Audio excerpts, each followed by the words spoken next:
situation like this because you actually had me and Lala last week at the Metropolitan Detention Center. And one young woman there, I'm not going to say her name, but she was telling me that it took a while for her to even take accountability for her actions that led her to be in jail. So for you, because what you've described to me is, this is what you thought. Like, they knew this whole thing was a setup. It was a sting operation. You didn't have anything on you. At what point did you say, I am taken, because and you might feel like this was a setup, this is not fair, and you would be angry to be in a situation like that, knowing that, like, damn, they just set me up. So what kind of emotions did you go through? Yeah, in the beginning, I was that, right? Like, very angry, very like, how could this happen? Not taking any accountability. It happened because I was the one in the middle of it. None of it. What changed me, because I was a federal detainee in a county jail, I was separated from all the population. So I was in a cell by myself, 21 to 23 hours a day, and they would let me out to like take a shower, use the phone, maybe eat a meal. And this went on for 11 months. And the only way you were able out your cells if you did programs, if you had a job. So I had a little job being a little cleaner. That was one thing I did to get out of the cell for an hour a day. I also there was a computer class. I taught that was an hour a day. There was religious classes where volunteers would come in, and I went to those. That was an hour a week.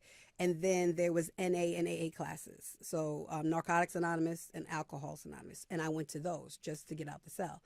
And so I would sit in those classes and just listen. And at first, again, in my own arrogance and, ignorance, I would just be like, whatever, when they're talking, hi, my name is such, I'm an alcoholic or I'm an addict. I'm like, whatever. Yeah, And then one day I asked the question, and I asked this sister, like, why did you use drugs?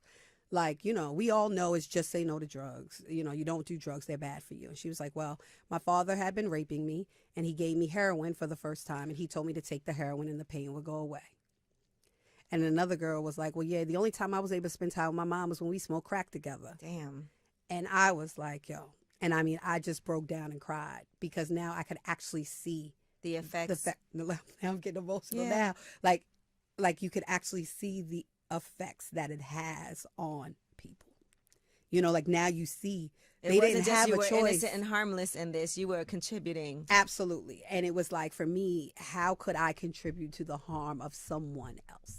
Right? Like, how could I knowingly do this? That this girl, someone, my father protected me. I couldn't think about somebody's father raping them. Right. And that he gave her drugs so that he could continue to rape her. Right. So to just even hear that and understand that, for me, it changed my life, like in that moment. And that was when I said, I'm going to plead guilty because I am. Right. And I said, I'm not going to fight this anymore because I have to make amends. Right. Though I went to prison for 80 kilos, I'd sold thousands over the years. Right. And if this is the debt that I have to pay for the harm that I caused, then this is going to help me in whatever way God deems fit in order for me to move forward in my life and to make amends and to redeem myself in my community. And so that's what it was. Way up.